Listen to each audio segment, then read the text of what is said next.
আলোচনা কৰিম ইয়াৰ কাৰণে। চাওক, ভাৰতৰ প্ৰধানমন্ত্ৰী নৰেন্দ্ৰ মোদী ডাঙৰীয়া আৰু ভাৰতৰ গৃহমন্ত্ৰী অমিত শ্বাহ ডাঙৰীয়াৰ সদায় বিটিআৰৰ ৰাইজৰ প্ৰতি, বিটিআৰৰ সকলো জাতি জনগোষ্ঠীৰ প্ৰতি মৰম আমি পাই আহিছোঁ। আমাৰ চৰকাৰ গঠন কৰাৰ পিছত সদায় আমাক মাৰ্গদৰ্শন কৰি আহিছে।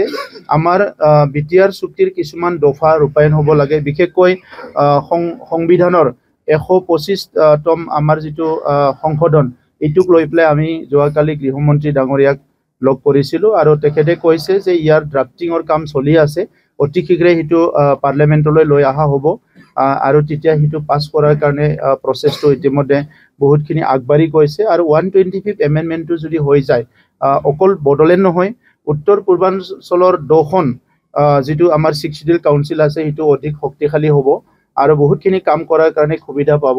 আৰু ইয়াৰ লগতে বাকী যিবিলাক ইছ্যু আছে এই অঞ্চলত স্থায়ী শান্তি সদায় ইয়াত ৰখাৰ কাৰণে, আৰু যিসকল আমাৰ সশস্ত্ৰ দাদা ভাইসকল অকল বড়ো নহয়, বিভিন্ন জনগোষ্ঠীৰ যিসকলে অস্ত্ৰ জমা দি পেলাই এতিয়া ঘৰত আছে, নিজৰ পৰিয়ালৰ আছে, সেই সকলৰ কিছুমান পেণ্ডিং সমস্যাবিলাক আছে, যিটো নেকি আমাৰ মুখ্যমন্ত্ৰী ডাঙৰীয়াই তেখেতৰ লেভেলত বহুতখিনি সমাধান কৰিলে।